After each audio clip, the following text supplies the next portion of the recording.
Número 3. Steve Lubetkin. La Sunset Strip siempre ha sido sinónimo del brillo y glamour de Hollywood. Y en los años 1940 y 50, ningún otro lugar popular ayudó a consolidar más la reputación que Ciro's, en 8433 Sunset Boulevard. En aquel entonces, era un club nocturno donde los A-listers de Tinseltown iban a ver y ser vistos. James Dean, Marilyn Monroe e incluso John F. Kennedy cenaron allí durante sus viajes al oeste. Pero todos hicieron la vista gorda al hecho de que el club a menudo se usaba como base para las operaciones de la Sunset Strip, por el gángster Mickey Cohen. Mientras las estrellas festejaban en el comedor, se dice que Cohen realizaba asesinatos de la mafia en el sótano y ofrecía servicios de aborto ilegales en el piso de arriba. Cohen finalmente recibió lo que merecía. Pasó la década de 1960 en Alcatraz por evasión de impuestos y durante esa década, los clubes nocturnos pasaron de moda. Ciro's cayó en desuso hasta que fue vendido al comediante Sammy Cohen y su esposa Mitzi. Convirtieron a Ciro's en un club con un mínimo de 2 bebidas, donde los comediantes de stand-up en ciernes podían perfeccionar su material. Sammy y Mitzi tuvieron un hijo, Holly Shore, quien seguiría teniendo su propia carrera de comedia.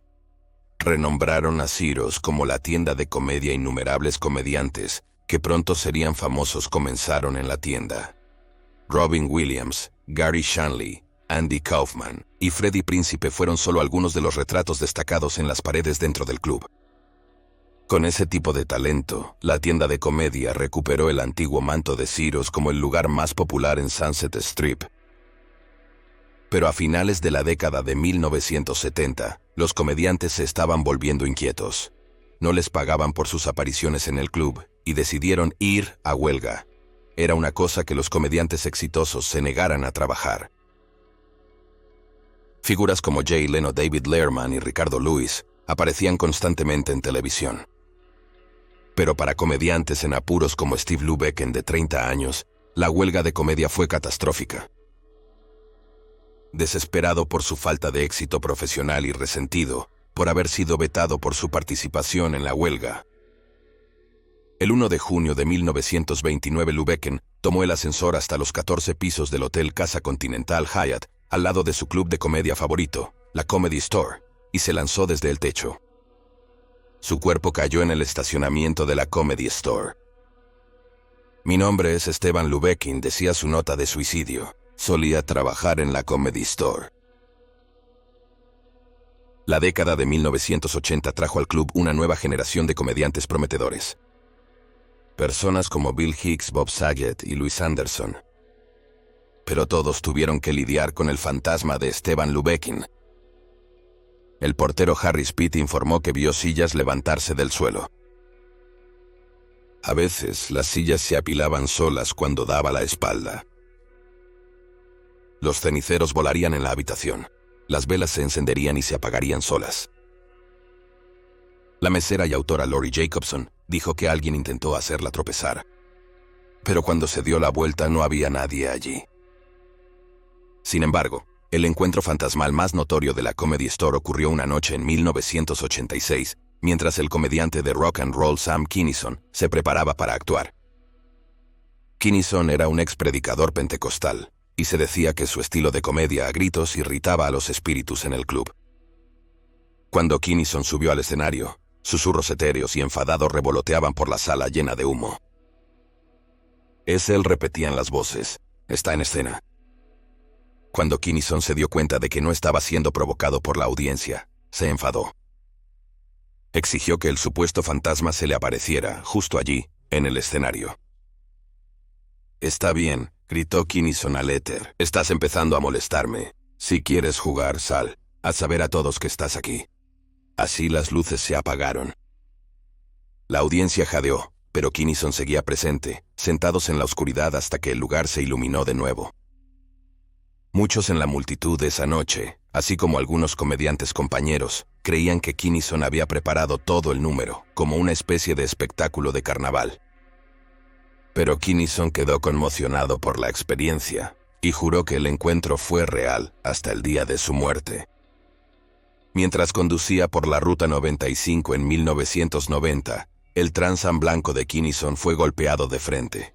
Mientras yacía muriendo, esperando que llegara la ayuda, Kinison comenzó a hablar con alguien. Alguien que no estaba allí.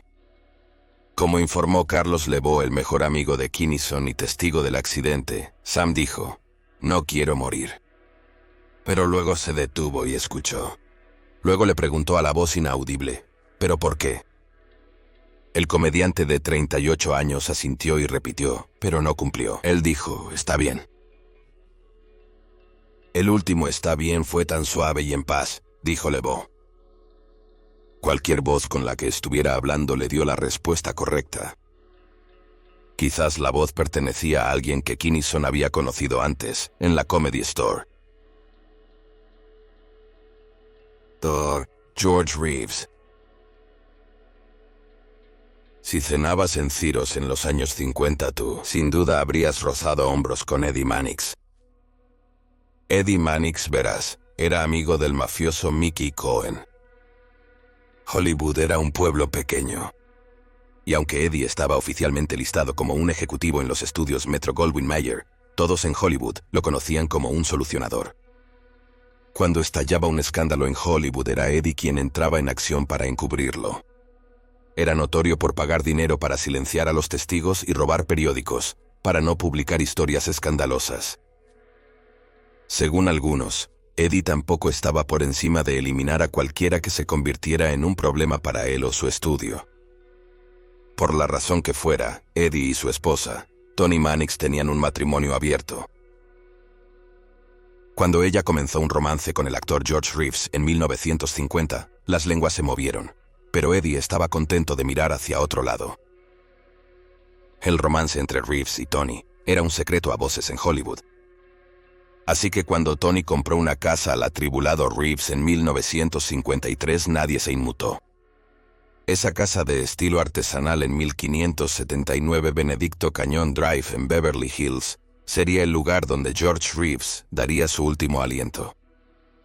George Reeves nunca logró el éxito que quería como actor. Comenzó en grande con un problema en su carrera. Era un gran actor, pero no tuvo un papel prominente en Lo que el viento se llevó, pero eso fue en 1939. Luego de eso, todo fue en declive. En 1951 Reeves se quedó sin opciones y dinero. Asumió el papel principal en el programa infantil de sábado por la mañana, Las aventuras de Superman. Según informes, Reeves creía que el papel no estaba a la altura de su talento. Pero le encantaba la adoración que recibía de la nueva generación de televisión, niños. Continuó en el papel durante los siguientes 6 años. Hasta 1958, la cancelación de Superman llevó a George Reeves a una caída. Incapaz de entrar en la actuación más seria debido al estigma de la televisión, Reeves comenzó a beber mucho. Él y Toni a menudo peleaban hasta que Reeves, convencido de que nunca podría estar a la altura de los altos estándares de Toni, rompió con ella. Sorprendentemente, Reeves se mostró como un gran actor, obteniendo la casa que Toni le dio, y comprometiéndose rápidamente con Lenore Limón, una chica de sociedad de Nueva York. La ruptura y la nueva relación de Reeves enfurecieron a Toni. Pero quizás más importante, enfureció a su esposo Eddie. En 1959 Reeves chocó su Jaguar contra un árbol en las colinas de Hollywood, sufriendo laceraciones en la cabeza y una conmoción cerebral. El mecánico indicó después que la línea de frenos fue cortada. El 19 de junio de 1959, 2 meses después, Reeves y Lemon realizaron una cena para amigos. Tras beber bastante, él y su prometida asistieron a una fiesta. Reeves se excusó y subió las escaleras. «No me sorprendería si subiera allí para suicidarse», dijo Lemon a los invitados. «No me sorprendería si subiera para suicidarse», dijo Lemon. Luego se oyó un disparo del dormitorio. Encontraron a George sentado en una camilla. Troya jugó golf desde un campanario. Reeves estaba desnudo en cama con una herida de bala en la sien y un arma en el suelo. George Reeves tenía 45. Otro triste caso de promesas incumplidas y sueños rotos, informaron los periódicos. Hollywood está lleno de esos. Pero algunos, como la madre de Reeves, sospechaban de algo más siniestro. Se negó a dejar que enterraran a su hijo actor hasta que los funcionarios realizaran una segunda autopsia. El cadáver de Reeves estuvo en la morgue del condado de Alejandra por 6 meses. Finalmente, el veredicto oficial fue considerado suicidio, y Reeves fue cremado e inhumado en el cementerio Vista de la Montaña.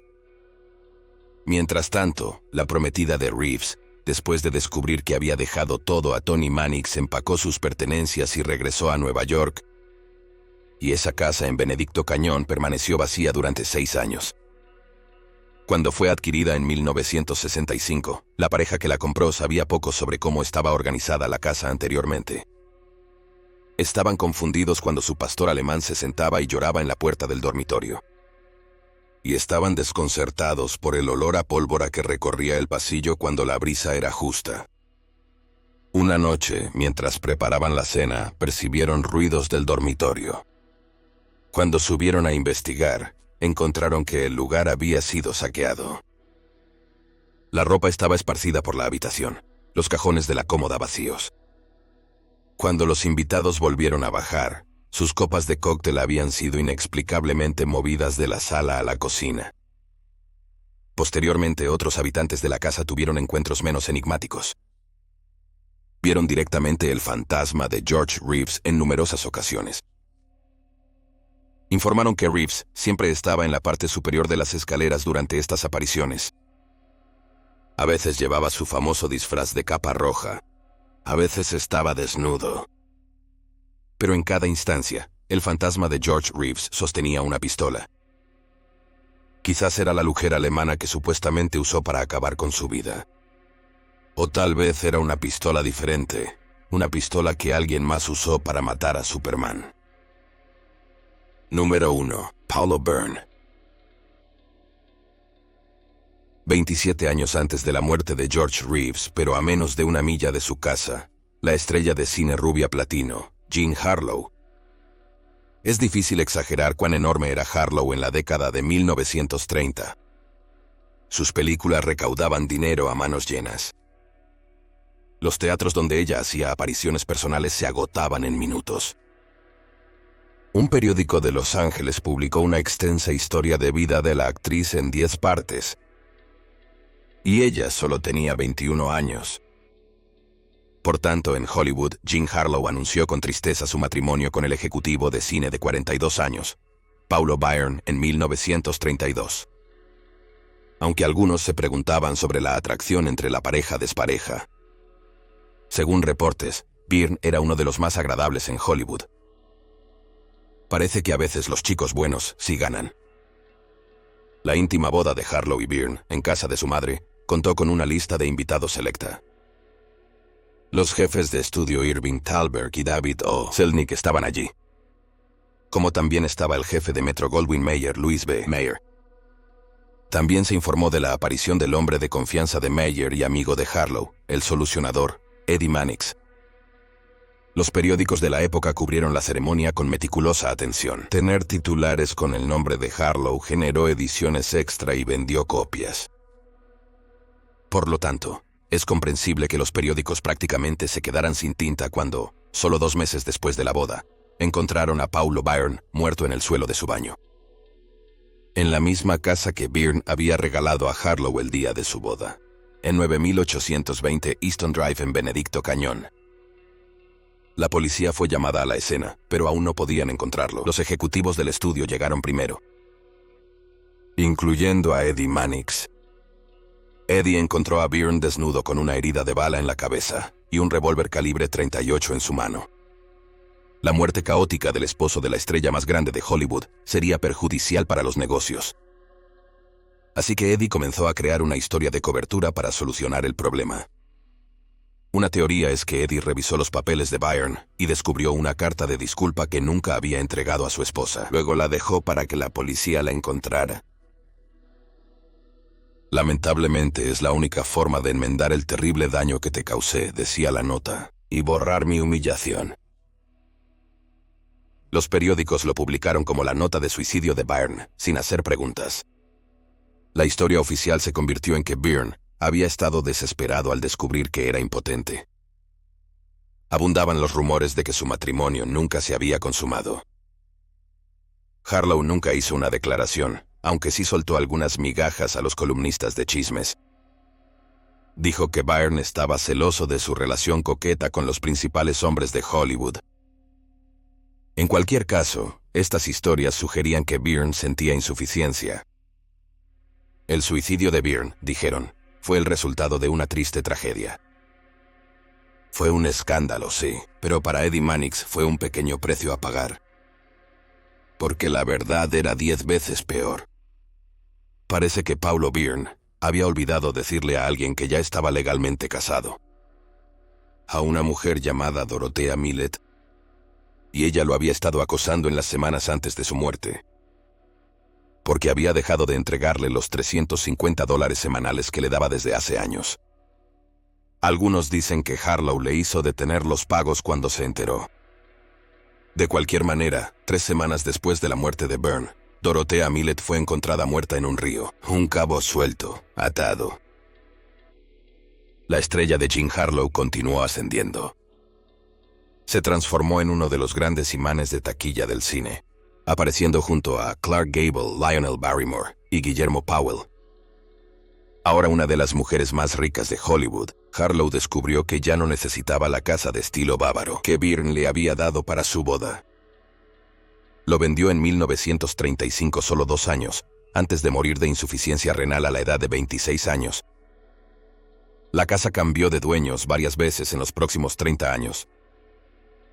Hasta 1965, cuando el estilista de estrellas, Jay Sebring, se fijó en él.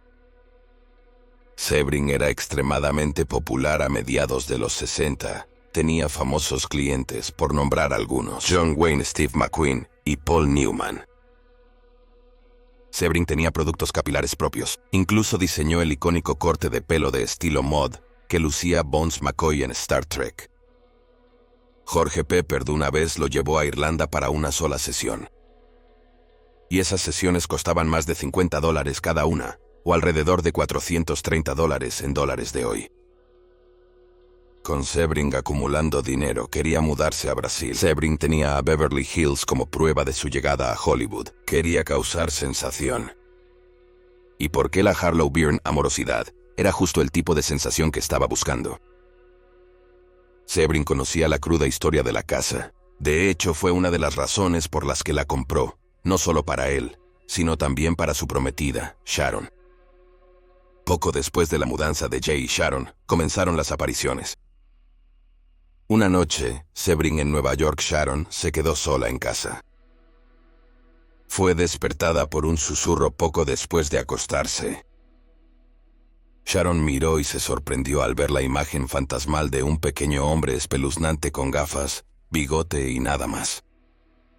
Parecía estar revisando papeles en un escritorio cercano. Era como si estuviera buscando algo, dijo ella. El título de la casa, Brado, o un acta de matrimonio. Sharon salió de la cama y el fantasma dejó la habitación. Corrió hacia la escalera en el pasillo. Pero se detuvo horrorizada cuando vio, al pie de las escaleras, a una mujer. Atada a la barandilla, su cabello rubio cubría su rostro. La mujer tenía la garganta apuñalada y estaba cubierta de sangre. Sharon regresó al dormitorio cuando la imagen desapareció. Ella se sintió agradecida al ver que el fantasma ya no estaba. Sharon relató a su prometido la experiencia al día siguiente.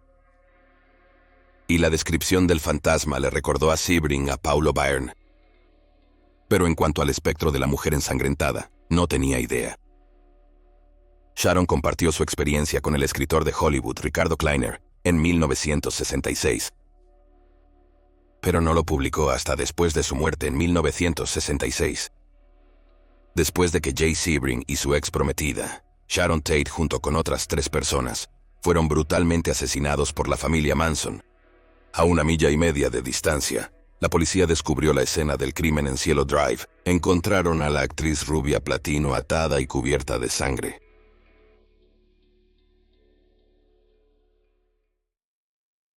Muchas gracias por ver este video. Si te pareció interesante, suscríbete.